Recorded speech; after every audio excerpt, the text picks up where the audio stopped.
No duke would cross a ballroom for you, Miss Wren. Do try to enjoy the music instead. The Duke of Rowntree heard it from behind a bank of hothouse lilies, where he had gone to escape being introduced to anybody else, and he stood very still with a glass of untouched negus in his hand, and listened to a girl in white pearls destroy a woman in brown for the entertainment of 3 of her friends. "She has been staring at him all evening," said one of the friends. "Everyone has been staring at him. The difference is that some of us may be looked back at." Miss Delphine Garnock's voice was pretty and unhurried. "Tabitha, do not sulk. It is not unkindness, it is arithmetic." Lucian moved one lily aside with a knuckle. The woman in brown was seated on the last chair against the wall, in the row where the companions and poor relations sat, with an old lady's shawl folded over her arm and an old lady's fan, and an old lady smelling salts in her lap, which was how one could always tell them. Her gown had been turned. He could see the faint ghost line at the hem where an old pattern of wear had been cut away and reset. She was perhaps 24. She was not blushing, and she was not crying, and she did not look at the floor. "It is arithmetic," Miss Wren agreed pleasantly, "though I have noticed that people who talk of arithmetic rarely do any." There was a small, horrified silence, and then Miss Garnock laughed and swept away with her friends towards the card room, and the woman in brown turned her face back to the musicians as though nothing whatever had occurred. Lucian set down his glass. He had come to Cottersley Park because his godmother had made him promise, and he had spent 2 hours being shown daughters like plate at an auction, and he had intended to be gone by 11. He was aware dimly, from a great distance, the way one is aware of weather, that what he was about to do would be discussed in 4 counties by Friday. He crossed the ballroom. It was a long room, 90 feet at least, with the dancers forming up for the next set in the middle of it, and he did not go round. He went through, and the sets came apart in front of him like water, and by the time he was halfway the music had thinned, because 2 of the fiddlers had stopped playing to watch, and by the time he was 3/4 across the entire room had gone quiet in that particular way a room goes quiet when 100 people simultaneously decide to pretend they are not looking. He stopped in front of the last chair against the wall. Miss Wren looked up. Close to her eyes were an ordinary gray, and there was ink on the side of her middle finger. "Your Grace," she said, and rose and curtsied, and did not smile in the hopeful, seeking way that women smiled at him. "You said something just now about arithmetic," Lucian said. "It was the best sentence I have heard this evening. Will you dance?" "I am Mrs. Sowerby's companion, Your Grace. I am not out. I am furniture." "Then it will be remarked upon," he said, "and we shall both survive it. Will you dance?" Something moved behind the ordinary gray eyes, not triumph, which he had braced for, but a swift and quite visible calculation of cost. She glanced once towards the card-room door. "You are wondering what it will cost you," Lucian said quietly. "I am certain of what it will cost me," Miss Wren said. "I am wondering whether it is worth it." And then, with a suddenness that took the breath out of him, "It is." She put her hand in his. They danced the whole set. She was not a great dancer, but she knew the figures, and she made 2 mistakes and laughed at both of them without excusing herself, which he had never once seen a woman do. He asked her name, and she gave it. Tabitha Wren, of nowhere in particular, formerly of Marlbrook, where her father had kept a school until he died of it. He asked what the ink was, and she said she copied music for the organist at 3d a page, and had been at it since 6 that morning. He said that was a shocking rate, and she said it was, and that she charged 4d to men who could afford it, and would he care to subscribe?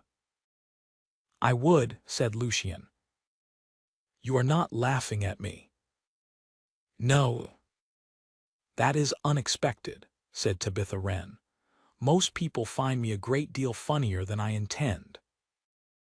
When the set ended, he took her back to the last chair against the wall because she insisted upon it, and he asked whether he might call at Mrs. Sowerby's house, and she said, with her chin up, that Mrs. Sowerby would very likely faint, and that he might. He rode home at 2 in the morning grinning, like an idiot at a dark hedge. He called on the Tuesday. The house in Denhamshire was small and overheated and smelled of camphor, and Mrs. Sowerby received him in a cap with 4 ribbons and could not be got to speak about anything but the weather. Miss Wren was not present. She was, he was told, unwell. He called on the Thursday. She was still unwell. On the Saturday, Lucian, who had commanded a regiment before he came into the title, and who had not got where he was by accepting the second answer, stood in that camphor-smelling parlor and said, "Madam, where is she?" Mrs. Sowerby's chins trembled. "I am sure I do not know what your grace can mean." "You dismissed her." "I did nothing of the kind. Miss Garnock's mother was so good as to point out to me that a companion who dances with dukes is a companion who has forgotten herself, and that no respectable house in the county would receive me while she remained under my roof." The old woman's eyes were wet and unrepentant at once. "I gave her a month's wages. I gave her a character. I did not send her away with nothing." "Where has she gone?" "She did not say." A pause. "She was very civil about it. That was the worst of it, if you must know. She thanked me." Lucian stood in that little room, and felt something in him settle into a shape it would keep for the rest of his life. "Her wages," he said. "You said a month. What is that?" £2.12. "You had her for 4 years," said the Duke of Rowntree, "and you sold her for the price of your Thursday callers." He put on his hat. "I will find her, and when I do, madam, I hope you will consider very carefully whether you wish to be the woman who once dismissed the Duchess of Rowntree over a dance." He was outside in the road before he had entirely understood what he had said, and he found that he did not wish to unsay it. There were 3 houses in Denhamshire she might have gone to, and she had gone to none of them. The mail coach clerk at the bell remembered a young woman in brown with a corded box and no maid, and had ticketed her as far as the Denham crossroads, and no further, because she had counted her coins twice and taken the cheaper stage. At the crossroads the roads went 3 ways: west into Marlbrook, north into Wexley, and south to the sea. He took west first, because she had said Marlbrook, and because a person running generally runs towards the only place they were ever happy. Marlbrook was a market town with a green and a ruined priory, and a schoolhouse with the shutters off. The vicar remembered Wren the schoolmaster very well, and remembered a daughter who had read Latin at 11, and was sorry, exceedingly sorry, but the house had been sold to pay the man's debts, and there was nobody of that name left in the parish. He offered Lucian tea.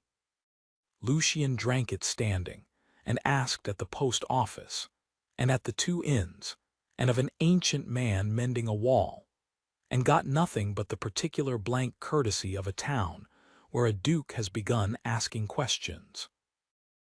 He was 3 days in Marlbrook.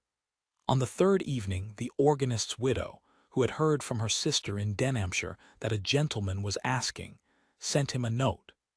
Miss Wren had written to her in the spring about copying work. There had been a return address given for a music seller in Wexley. Wexley was 31 miles north. He rode it in a day and a half through the beginning of the autumn rains. The music seller was a thin, suspicious person who did not care for dukes, and cared even less for men who came asking after young women, and who softened only when Lucian said, "She charges 4d. to those who can afford it." "5d. now," said the music seller. "She has learned." He wiped his hands. "She copied for me a fortnight. Then she took a place. Governess cum drudge to a farming family the far side of the moor, 3 little ones and a dairy, and she'll be worked to the bone and paid in eggs. I told her so. She said the bone was hers to work. Where? 16 miles. Cold Harbor past the Wexley toll. You'll not get a carriage up it. He did not take a carriage. He took a horse, and a lantern, and the last of the light, and rode up out of Wexley into a country of stone walls and wet bracken with the rain coming level across it. And at the top of the moor, he stopped and looked back at 3 shires laid out grey behind him. Denhamshire he had come from, Marlbrook away to the west under cloud, Wexley below in a fold of the hills with its lights coming on, and thought, with a kind of astonishment at himself, that he had not once in 9 days considered turning round. Cold Harbor was a farmhouse with a slate roof and a yard full of standing water. It was past 8. There was a light in a low window at the gable end. She was sitting at a scrubbed deal table with a single tallow candle, copying music, her hair pinned up anyhow and her sleeves turned back over her forearms, and a shawl he recognized, the old lady's shawl, given her, presumably, in place of the wages, round her shoulders. There was a slate on the table with somebody's sums on it, half rubbed out. Lucian stood in the rain in the dark and looked at her through the glass for the length of about 10 breaths, and then he knocked. He heard the scrape of the chair. He heard her say something to somebody further in the house. Then the door opened, and Tabitha Wren stood there with the candle in her hand, and the flame went sideways in the draught, and she said absolutely nothing at all. "Miss Wren." "You are wet through," she said. Her voice was not steady. "Yes." How she stopped, she started again. "How did you?" "Denhamshire, Marlbrook, Wexley," said Lucian. 9 days. Your music seller has raised your rate to 5 pence and thinks well of you, and the vicar at Marlbrook says you read Latin at 11, and Mrs. Sowerby gave you £2.12 and a shawl.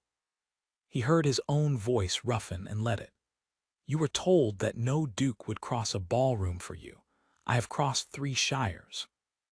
I should be glad if you would let me come in out of the rain before I say the rest of it, because I have rehearsed it a great deal, and I would rather not shout it at a farmyard. She let him in. The kitchen was warm and smelled of milk. She set the candle down and turned round, and there were tears on her face, and she wiped them off with the heel of her hand as though they were an inconvenience. "Why?" she said. "Because they sat you on the last chair against the wall and put an old woman's fan in your lap and called it arithmetic," Lucian said. "Because you knew to the penny what dancing with me would cost you, and you did it anyway. Because in 9 days of asking after you across 3 counties, Tabitha, I did not find one single soul who had a hard word to say of you, and I found 4 who wept. That is a rarer thing than a fortune. I have a fortune. I have never once had that." "I have 31 shillings," she said, "and no character worth the paper, and a gown that has been turned twice." "I am aware. They will say I entrapped you. They will say a great many things, and I shall outlive them, and so, I think, will you." He took a step and stopped, because his boots were making a lake on her clean flags. "Miss Wren, I am asking you to marry me.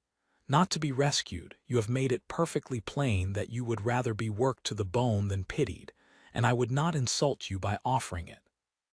I am asking because I have been dull for 38 years, and you made me laugh in a farmyard about the price of copying music, and I find I cannot go home without you." Tabitha stood with her fingers pressed to her mouth. "Say something," said Lucian, "or I shall have to keep talking and it will get worse." "Sit down," she said unsteadily, "before you drown my floor. There is bread. There is not much else." And then, as he sat, "Yes, yes, of course yes. I have been telling myself for 9 days that a sensible woman does not think about a ballroom." She gave a wet laugh. I have thought about nothing else, and I copied the same 8 bars 4 times on Tuesday, and Mr. Hale docked me a penny for it.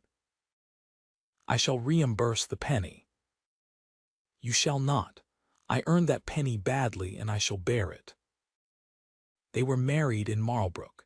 In the church her father was buried behind, on a bright cold morning at the end of November, with the schoolchildren of 3 parishes lining the path, because their new duchess had turned out to be somebody's daughter after all. She wore silk, because he asked it. She kept the turned brown gown in a press for the whole of her life, and once a year she took it out and looked at it and said nothing. The county came. Miss Delphine Garnock came, and was received with a graciousness so complete that it was the talk of the season, and Lucien watched his wife extend 2 fingers and a genuine smile to the girl who had once counted her out loud, and understood that he had married a better creature than himself. At the wedding breakfast, an aunt of his asked, in the archway of aunts, whatever had possessed him. She was seated on the last chair against the wall, said the Duke of Rowntree, and somebody told her that no man of my rank would ever walk the length of a room for her. He found his wife's hand under the table and kept it. It was 90 feet. It is the shortest journey I ever made in my life.